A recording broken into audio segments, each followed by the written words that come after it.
much can you actually make from dropshipping in 30 days? But what would you have to start doing to get sales tomorrow? I followed a process that made me just under 5K in 30 days. But what happened halfway through completely changed my strategy and my results. There's so many things that go into building and running a successful dropshipping store. But I discovered just 4 essential things that make the biggest difference. When I first started ads, no one was clicking on them. I was throwing away money and it was going nowhere. But then I had a thought. Why don't I hone in on my customer motivators like I did with all my clients? This was a product that made me 5K, believe it or not. It's a giant dog tennis ball. So what I did was I looked up giant dog tennis ball Reddit. And then I started looking at all of the different websites that basically talk about this product. So for example, like, what are some good giant safe tennis balls? All right. So I just open like, let's say 5 of them. I'll do a quick few with you. And I basically go in and look at like, what motivators are being revealed here? What hopes and dreams, pain points, fears, barriers, uncertainties are being revealed about our target market in relation to this product? So for example, this one. This one is a fear is about safety. So they're afraid that, the ball's not going to be safe for them. I'm afraid it will cause some intestine problems or get lodged somewhere. So right there, we've got one customer motivator. So now we can craft an ad around that motivator. Like looking for a safety-proof giant dog tennis ball. Simple. You could probably make it better than that, but not so salesy. But you get the point. I'm incorporating the pain point now, or the fear now, into the ad copy. So I basically did this, and I went through and I looked at the comments. I looked at what people were saying, like I looked at the sort of things they were saying, and this just gave me a really good idea about what they wanted, what they didn't want, right? So even just looking at the comments, like you can get an idea of the sort of vocabulary people are using, and then you can bring that into ads. So for example, this here, I could quote that. I could put a quote in my ad as the headline and put, when our boy has his ball, Armageddon could be going on in the background, he would not notice. Imagine that as an ad. So much better. It's going to catch attention. So as you go through this, you'll see the way people speak. You'll see the things they say. You'll probably get content you can use and put up as ads.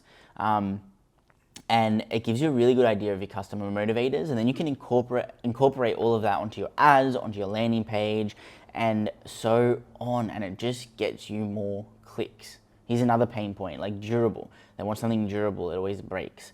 So that's something to target again. Now, when I changed my ads and my landing page to include statements that customers were saying or focus on targeting some of those motivators that they had, I started to get a good reaction. Post had lots of comments, like my ad had lots of comments, and the traffic just started to pour through. That's where I started to make my money. So lean into customer motivators. It's not just about starting a dropshipping store. It's about like, all right, how can you find out what they're motivated about, their pains and fears, their barriers and uncertainties, and their hopes and dreams. And then you target one of each of those in ads and all of them across your landing page. I was excited about that, but then my first 2 products flopped. I made literally no money. But when I developed this product research framework, I was able to find winning products more easily. I sell a $1 mini course on my website, which covers this completely. Link in the description if you're interested. But I'm going to give you a quick rundown now. So here's how it works. So basically, all of these are different things that you have to rank your product against. So first one, does that solve a problem? Yes or no? Simple, right? Second one, is it found easily in stores? Yes or no? Third one, does it have a wow factor? Yes or no? Fourth one, does the product ads have high engagement? So to figure this out, you go to Facebook, I'll type up shop now dog comb up here if that's the product I'm looking at. You always put shop now before the product name. Click on post, and then I can see there's a product. Let's say this is the one that I was like selling at. No, it was this one. This is the one I was selling. Here we go. So I'm like, all right, does it have high engagement? Well, not really. Only one person commented. So that's not high engagement so far. This one is a similar product to what I had. So I can still use this as a gauge, but it's not very high engagement. It's like, I'd say this is low engagement, right? I'm really looking for like 10 comments, like heaps of likes. Yeah. So then like, I wouldn't tick that in this particular case, right? Then it's like, are lots of customers saying they purchased and were happy with it? So the first place I look for that is on here. So I look at the comments, and are people saying that? Well, there's not enough comments here to even see that. So then I go to AliExpress, and I'm like, all right, man, I hate all the notifications. Like, all right, so let's go down to customer reviews, and there's no 1-star, 2-star, or 3-star reviews. Fantastic. So there are some customers saying they order, but there's only 3 customers. So this could be fake, you know what I mean? Like, there's not a lot of customers saying they ordered this. So I'm not going to tick that one. Now, the reason this is important is because it tells you about supply and, you know, whether your supplier can be trusted and whether customers are going to get their product on time. Remember, it doesn't matter if you get sales if customers are asking for refunds because they're not getting the right product, or there's issues in shipping, or the product's broken and all that stuff. So you really need to check this one. It's important. Number of orders is less than 5,000. So to do that, you literally come to Google, you type up Ali Insider Chrome extension, and you click on this and you download this extension. Make sure you're using Google Chrome. And then what it's going to do is when you go to AliExpress, a little button will pop up here, and you can click on it and it'll give you information on the number of daily sales that you're getting, and the like some other stats as well, right? And what you want to do is you want to use that to gauge whether there's 20 to 50 daily orders or not. And then to find the number of orders, you literally look at the product itself. So it should say here 11 sold. So if it says like, you know, 2,000 plus and there's like 200 daily orders, then you can assume that, you know, there's probably more than 5,000 or close to more than 5,000, right? So you can sort of use that to gauge. So you use Ali Insider tool here for the daily orders, and you use just AliExpress for the total orders or estimate on total orders. And that's how you get these two numbers. Ideally, you want one that has less than 5,000 orders, but 20 to 50 daily orders. That means it's not saturated, but it is on an uptrend because like there are more daily orders for it. So you know it's starting to trend, but it's not trending yet. And then last one is uptrend on Google Trends. So you literally go to Google Trends here, and I'd type up literally dog comb. So I literally would go dog comb. Oops. Wow, I really can't type today. Dog comb. All right. And then I've got to change past day to, we'll say, I start with past 12 months, then I go to past 90 days. So we look at 12 months, and we're like, oh, there's actually an uptrend. Interesting. Then we go past 90 days. Let's look at that. And we can see that it's just massively spiked. So for whatever reason, there is a spike in engagement in Australia. And then we can sort of look at what the terms are that are sort of trending right now. So dog flea comb is the one that's trending. So maybe a product around that. So this gives us some good insight here anyway. But that's the tick you want to have there. And basically, if a product has 5 or more ticks, it's a winning product. If it has less than 5 ticks, it's a losing product. That's exactly how you do your product research. And if you follow that, you'll more often than not find products that are winners. All right. So I started to get people clicking on my ads, looking at my product page. Fuck yeah, let's go. But I was getting no orders. So I knew that it was a landing page issue. So I started testing different things on my landing page.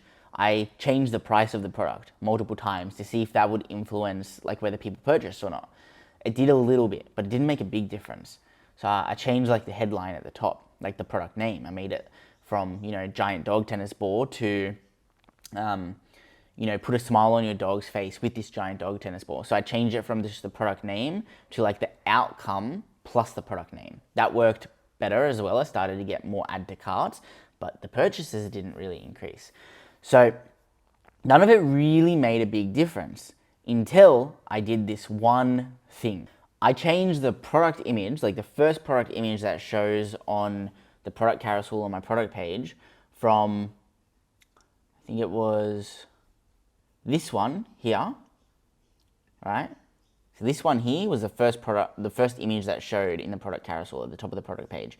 And I changed it to, let's see if you can guess as I'm scrolling down.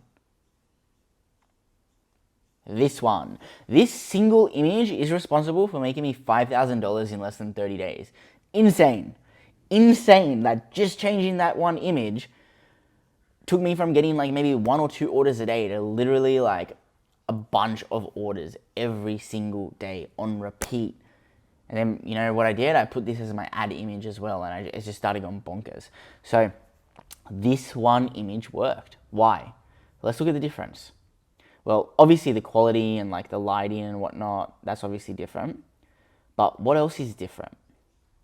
Well, I think that in this one, he's on the floor, he's not playing. Yeah, he's got a smile on his face, but that happiness that's being exuded isn't as high as here. Here, he's in a field that looks beautiful, and he looks extremely happy, and he's playing with the ball. And that's the key. The customer is seeing the outcome more so with this image than this image. So, for whatever, it's not for whatever reason, for obvious reasons, in this image, the outcome is less apparent than in this image. Yes, it's the same shit, right? But here we can clearly see like, oh my God, the dog's playing, he's happy, this is awesome, it looks bright, it looks cool. All of it plays into it. It's like the quality of the image, it's the fact that the dog is happy. And mind you, I tested other images. So I have other images here that I use. Like I used this one here. It didn't work as well when I used this. Why do you think? Well, the reason is because this one, yeah, the dog's happy, but he's not playing with it. In the other one, right, the one that I just showed you, he's playing with it, he's in a field, it exudes that outcome that the customer really wants. Conversion rate optimization is the process and the science of changing elements on your landing page in order to increase conversions. The idea is that your ads and your traffic can be great and fantastic and you can get clicks, but if your landing page doesn't have the right elements with the right touch, it won't get conversions. So when I focused on this and I started testing different things on my landing page and I found that one thing that did work, I went from making like 30 to 40 bucks a day to hundreds of dollars every single day. It's why I was able to make 5K in 30 days. So what's the action point here? I recommend adding Zipify to your Shopify store. To do that, you can literally come here, come to your search bar in Shopify and type up Zipify, click on it, it's gonna take you to a new tab. You can install it and it'll take you through all the steps on basically installing that and building the pages. What it does is it gives you pre-built templates of landing pages that have been tested and proven to work. So you don't have to do all of the work to get the results. But if you don't know how to do this next thing, you'll probably fail. Now, I'm an advertising expert, but I wanted to include this in the video for you viewers because it's so essential to get this part right. So if we come to my advertising campaigns, look at this one in particular, right? So the way I set this one up was, it was a sales campaign. It used to be called conversions, but it's a sales campaign. And these are the settings I used on my campaign level. And then I basically had, let's look at an ad set that actually went all right. The $13 per purchase one is cool, but you don't want to do that one at the start. So like this one was all right. All right, so this one here. So you set it up as a website ad set, click maximum number of conversions, select your pixel. Obviously your pixel has to be installed on your Shopify store, that's basics. Select the conversion event as purchase, forget about cost per result for now, and set your daily budget, and your audience should be just location based, so just do like a country or countries. You can do Australia, UK, or US, or all three. And then age, broad, 18 to 65, and don't select any interests or anything. Leave it at that. And then you just have your one image ad or video ad, whatever it is. So this one ad made 5K, basically. I use the same one across multiple ad sets. So you can see the sort of text and whatnot that led to the purchases. It's really simple, and it worked really well, and this was it. So you can see I got a lot of reactions and comments and stuff. Some people were mad about it and were like, this is stupid, my dog will just break it. But then other people were like, I love it, my dog loves it. So mixed reactions, but point is it made money. So this is what it looks like in the back end. And the reason I want to show you this, although it's not a whole step-by-step tutorial, it's you got to remember, you want to make a sales campaign. You want to optimize it for purchases, which is what I showed you on the ad set level. I just showed you that. And then You want to use a really good creative with really good copy. That's going to get you your results. So if you just follow that with the ads, you'll do all right. And then it's like the landing page that makes the biggest difference, and making sure you pick the right product and target the right customer motivators. So that's it, guys. I tried dropshipping for 30 days and that's exactly what happened. Those are the results you can expect if you actually use the product research framework correctly to pick the right product. And if you actually, do all those things I said, like if you just do what I've shown you in this video and you just focus on that, you'll be able to get the same results as me within 30 days. To get more results than that, you have to do a little bit more, I've found. But if you're starting out and you've never done dropshipping before, or you've never made money with dropshipping before, this is a great place to start, and it's exactly how you can start making money tomorrow.